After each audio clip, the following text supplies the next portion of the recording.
Before music streaming services like Spotify ran the music industry, fans used to buy music to support their artists. An album could cost anywhere from $10 to $20, and if you had a dedicated audience frequently purchasing your music, then you could definitely make a good amount of revenue. Now most people spend about $10 a month to listen to any song they want to on Spotify. You might have heard that streaming services pay artists barely anything, but as an independent artist myself, I wanted to be a little transparent today and show you guys how much Spotify has paid me for a total of 3 million streams.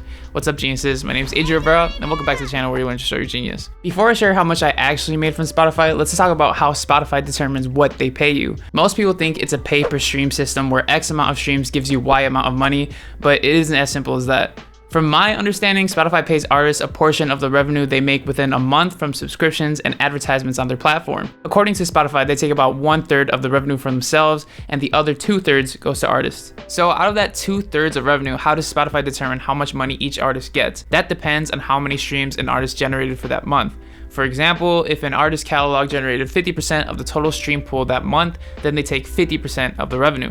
There's a lot of debate over the system's fairness, but that's a whole can of worms that we're not going to get into today. The point is that payouts aren't on a per stream basis, but on a percentage. So from the 3 million streams I've generated on Spotify, how much did they actually pay me?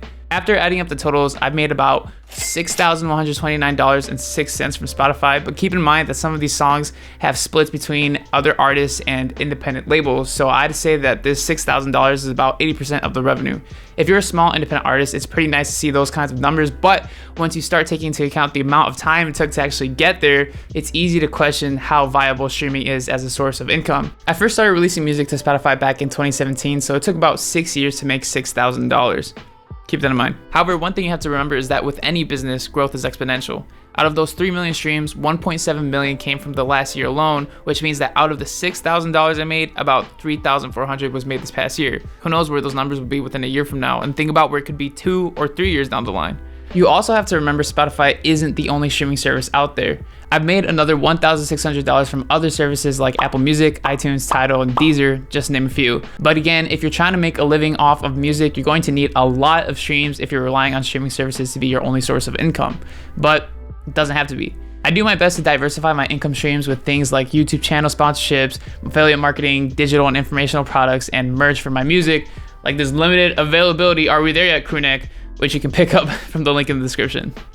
Haha. Shameless plug. If you're not already on Spotify, I recommend using DistroKid to get your music on all those streaming services. This video isn't sponsored, but there is a link in the description for 7% off your first year, which also helps support the channel. So feel free to check it out if you're interested, and thank you for all the support. Hopefully this video gave you some insight and encouragement to build your music business in ways you might have not thought of before. Subscribe for more videos like this and click here to check out my latest music video. Thank you so much for watching, and don't be afraid to show your genius.